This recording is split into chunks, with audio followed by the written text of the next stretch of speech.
গুণোৎসৱৰ স্ব-মূল্যায়নৰ দিনাখন আমি বিদ্যালয়ত কি কাৰ্য কৰিব লাগিব এই সম্পৰ্কে আপোনালোকক জনাবলৈ যাওঁ যে প্ৰথম শ্ৰেণীৰ পৰা অষ্টম শ্ৰেণীলৈ আমাৰ যি গুণোৎসৱ অনুষ্ঠিত হ'ব LP আৰু ME ক্ষেত্ৰত, সেই ক্ষেত্ৰত আমি 9 বজাৰ পৰা 9:15 15 মিনিট সময়ৰ বাবে বিদ্যালয়ত প্ৰাতঃসভা স্ব-মূল্যায়নৰ দিনাখন আমি অনুষ্ঠিত কৰিম।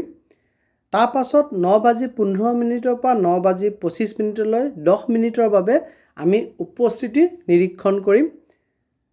9:25 পৰা 12:25 আমি পঠনৰ মূল্যায়ন বিদ্যালয়সমূহত ল'ম।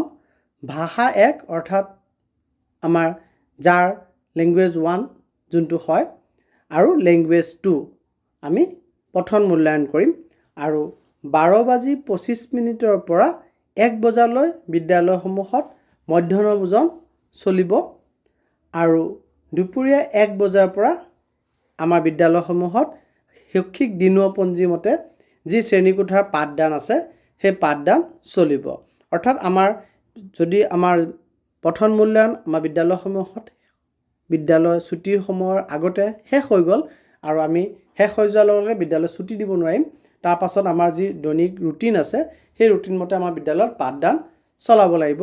আৰু স্ব-মূল্যায়নৰ দিনাখন আমাৰ বিভাগীয় বিষয়া কৰ্মচাৰীসকলে বিদ্যালয়ত পৰিদৰ্শন বা পৰ্যবেক্ষণ কৰাটো বহুদূৰ পচিবিলিটি থাকে। গতিকে আমি এই ক্ষেত্ৰত যাতে সাৱধানতা অৱলম্বন কৰোঁ আৰু আমাৰ মূল্যায়ন শেষ হোৱাৰ লগে লগে যাতে আমি বিদ্যালয় ছুটি দি নিদিওঁ। আৰু আমাৰ বিদ্যালয়ত এই যি স্ব-মূল্যায়ন হ'ব তাত আমাৰ পঠন দক্ষতাৰ পৰীক্ষা হ'ব। এই পঠন দক্ষতাৰ মূল্যায়ন বিদ্যালয় পৰিচালনা সমিতি সদস্যসকলৰ উপস্থিতিত বিদ্যালয়ে কৰিব লাগিব।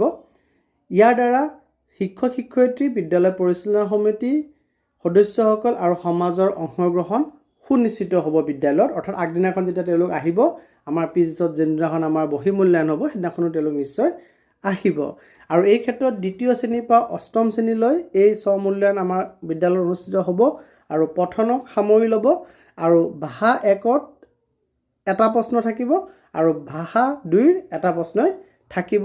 আৰু ভাষা 1তো আমাৰ পঠনৰ ক্ষেত্ৰত 3 নম্বৰৰ ব্যৱস্থা থাকিব আৰু ভাষা 2তো আমাৰ 3 নম্বৰৰ ব্যৱস্থাই থাকিব।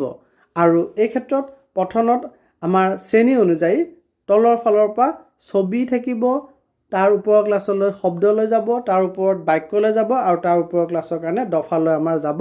আৰু ছবি, শব্দ, বাক্য বা দফাৰ তিনিটাকে পৃথক পৃথক ফ্ৰেম থাকিব আৰু ছাত্ৰ ছাত্ৰীয়ে যিকোনো এটা নিৰ্বাচিত ফ্ৰেম পাঠ কৰিব লাগিব, অৰ্থাৎ পঢ়িব লাগিব। আৰু 4টা সূচক সম্বলিত স্কেলৰ দ্বাৰা নম্বৰ প্ৰদান কৰা হ'ব। অৰ্থাৎ 0ৰ পৰা 3লৈকে 4টা স্কেলত নম্বৰ দিয়া হ'ব। যদি সুন্দৰভাৱে জ্যোতিচিহ্ন ব্যৱহাৰ কৰি পেলাই ধুনীয়াকৈ পঢ়িব পাৰিছে তেতিয়াহ'লে 3 পাব। তাতকৈ অকণ ভুলৰ শুদ্ধই পঢ়িছে তেতিয়াহ'লে 2 পাব। যেন তেনকৈ পঢ়িছে তেতিয়া 1 পাব আৰু একেবাৰে পঢ়িব পৰা নাই তেতিয়া 0 নম্বৰ আমি দিব লাগিব।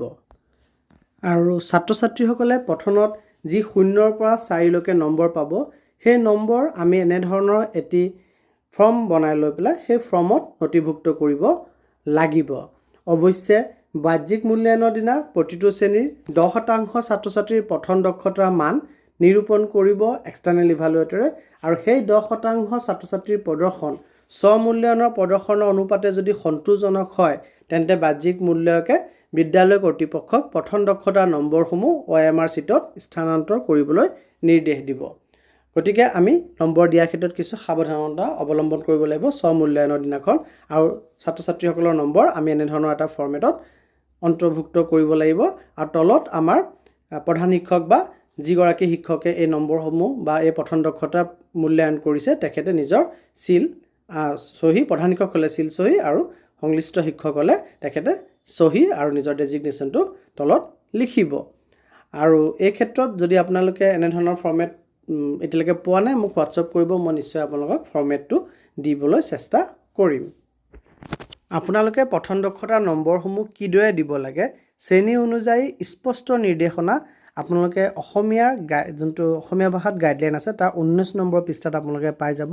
কোনটো শ্ৰেণীত কিদৰে ছাত্ৰ ছাত্ৰীসকলে ৰেছপন্স দিব পাৰিলে বা পঠন দক্ষতাত প্ৰদৰ্শনী দিব পাৰিলে, প্ৰদৰ্শন দেখুৱাব পাৰিলে আপোনালোকে কিমান নম্বৰ দিব তাক স্পষ্টকৈ লিখি থোৱা আছে আপোনাৰ পেজ নাম্বাৰ 19 যি অসমীয়া ভাষাত যোনটো গাইডলাইন প্ৰকাশ পাইছে তাত আপোনালোকে এবাৰ চাই ল'ব পাৰিব। ধন্যবাদ।